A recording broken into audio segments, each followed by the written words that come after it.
امام غزالی رحمۃ اللہ اپنی کتاب میں لکھتے ہیں کہ قیامت کے دن ساری مخلوق اللہ کے سامنے کھڑی ہوگی. اللہ ایک فرشتے کو کہیں گے کہ ان بندوں میں سے جو مجھ سے محبت کرنے والے ہیں انہیں کہو کہ وہ عرش کے قریب ہو جائیں. تو فرشتہ اعلان کرے گا کہ اللہ سے محبت کرنے والے عرش کے قریب ہو جائیں. تو باقی لوگ ان کو جگہ دیں گے اور اللہ سے محبت کرنے والے عرش کے قریب ہو جائیں گے. پھر فرشتہ ان سے پوچھے گا کہ تم کیسے دعویٰ کرتے ہو کہ تم اللہ سے محبت کرنے والے؟ وہ جواب دیں گے ہم پوری زندگی شریعت کے مطابق گزارتے تھے. ہم نے اپنے پورے دن اور پوری راتیں اللہ کی عبادت میں گزاری.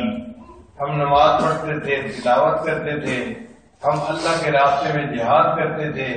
ہم نے اپنا مال اللہ پہ قربان کیا، اپنی جان اللہ پہ قربان کی.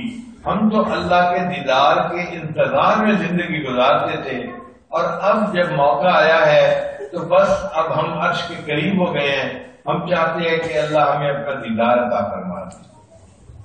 تو فرشتہ اللہ سے پوچھے گا یا اللہ یہ سارے بندے کہتے ہیں ہم تو تہجد پڑھتے تھے، راتوں کو جاگتے تھے، مصلی پہ بیٹھے رہتے تھے، تسبیح پڑھتے تھے، مراقبے کرتے تھے، اپنا مال اللہ کے راستے میں خرچ کرتے تھے، اپنا وقت اللہ کے راستے میں خرچ کرتے تھے، اللہ والوں کی صحبت میں بیٹھتے تھے، ہم اللہ سے محبت کرتے تھے اور اللہ کی دیدار کی تڑپ میں زندگی گزارتے تھے.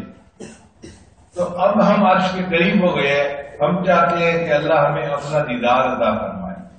امام غزالی رحمۃ فرماتے ہیں یہ باتیں سن کے اللہ فرمائیں گے یہ لوگ بالکل ٹھیک کہتے ہیں، یہ میری یاد میں زندگی گزارنے والے، میری محبت میں زندگی گزارنے والے لوگ ہیں. اب ان کا حساب لیتے ہوئے مجھے شرم آتی ہے، کہہ دو اس کو کہ یہ بلا حساب جنت میں داخل ہے. تو امام غزالی رحمۃ اللہ لکھتے ہیں کہ اللہ سے محبت کرنے والوں کا اللہ تعالیٰ قیامت میں حساب نہیں لیں گے. اللہ سے محبت کرنے والوں کا اللہ قیامت میں حساب نہیں لیں گے، بلا حساب جنت عطا فرمائے.